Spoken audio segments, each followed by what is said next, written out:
சோம்பேறி பேச்சுக்கு இடம் இல்ல ஆனா சோம்பேறி பட்டாக்க சோத்துக்கும் வேலைக்கு போல வீட்டில இருக்கணும் না বলেছে আমাকে শুরু করছি। নমস্কার বন্ধুরা, welcome back to my channel Rinku Madhu vlogs. আজকে চলে এসেছি আরেকটা রান্নার ভিডিও নিয়ে। আজকে রান্না করে দেখাবো তোমাদের মালপোয়া। শীত যায় চলো আরেকবার পিঠের রেসিপি হয়ে যাক। তো আমি পিঠেটা করতে কি কি লাগে তোমাদের দেখিয়ে দিই। এখানে দিয়ে দিচ্ছি 2 হাতা ময়দা, দিয়ে দেবো সুজি। যেহেতু 2 হাতা ময়দা দিয়েছি 2 হাতায় সুজি দেবো সমান সমান। দিয়ে দেবো চিনি, 2 হাতায় দেবো। দিয়ে দেবো সামান্য একটু লবণ। সব শুকনো উপকরণগুলো আমি মিশিয়ে নেব। এবার দিয়ে দেবো একটু আমুল দুধ। দিয়ে দেবো গোলাটা করার জন্য আমি এই গোলাটা পুরোটাই দুধেই করব। অল্প অল্প দুধ দেব আর মালপোয়ার গোলাটা সুন্দর করে গুলিয়ে নেব। একবারে দুধ দিলে হবে না, অল্প অল্প করে দুধ দেব আর গোলাবো। দিয়ে দেবো আর একটু দুধ। সব কিছু দিয়ে দুধ অল্প অল্প করে দিয়ে সুন্দর করে গোলাটা করে নিয়েছি মালপোয়ার জন্য। এটা যেহেতু সুজি দেওয়া আছে 10 মিনিটের জন্য আমি এটা একটু ঢেকে রেখে দেব। আমি গোলাটা তো ঢেকে রেখেছি 10 মিনিটের জন্য। এবার আমি একটা এই মালপোয়াটা আমি যেহেতু রসে দেব তার জন্য একটা চিনি সিরাপ তৈরি করে নিতে হবে।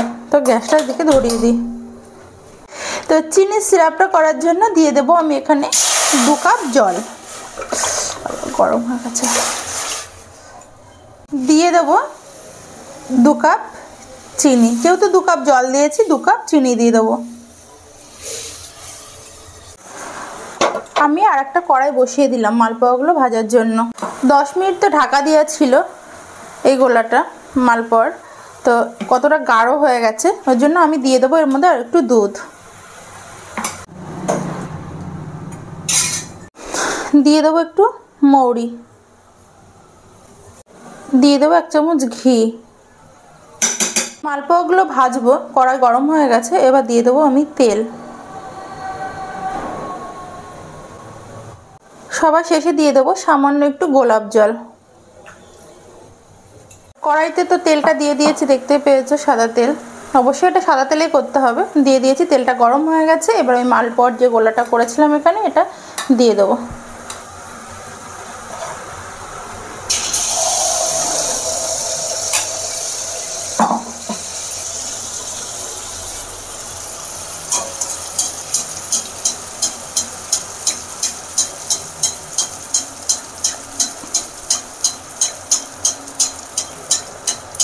দেখতেই পেয়েছো কত সুন্দর ফুলছে। সব মালপোয়াগুলো এমন ফুলবে। এবার উল্টিয়ে দেবো। তো মালপোয়াটা তো এদিকে ভাজা হতে থাকুক। আর এইদিকে আমি যে চিনি সিরাপটা তৈরি করতে দিয়েছিলাম এটা আমার প্রায় রেডি হয়ে গেছে। এবার দিয়ে দেবো একটু এলাচ। এবার গ্যাসটা বন্ধ করে দেবো।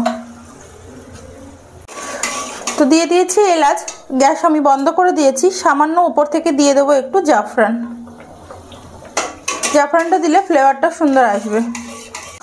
তো মালপোয়াটা আমার ভাজা হয়ে গেছে। এবার আমি তুলে নেব সুন্দর করে। তুলে আমি চিনি শিরাতে দিয়ে দেবো।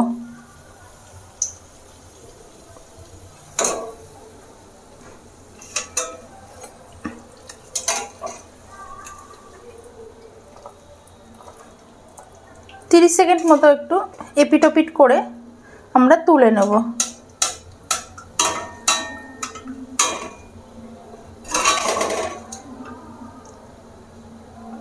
এবার তুলে নেব।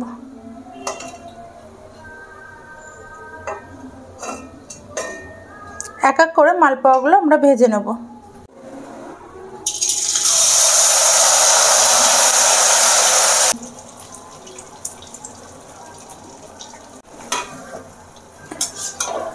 তো এক এক করে মালপোয়াগুলো আমি সব তুলে নেব। আমার হয়ে গেছে ভাজা, এটাই আমার লাস্ট।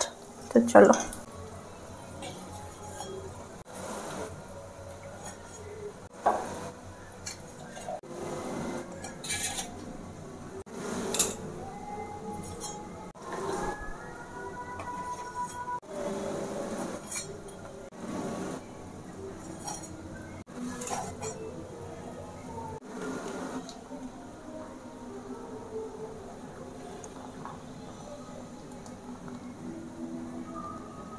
তো দেখতেই পেলে আজকে কেমন করে তৈরি করলাম রসের মালপোয়া।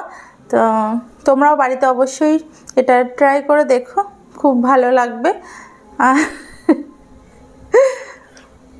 আজকের ভিডিও এই পর্যন্ত, কেমন লাগলো অবশ্যই জানিও, লাইক কমেন্ট শেয়ার আর টাটা।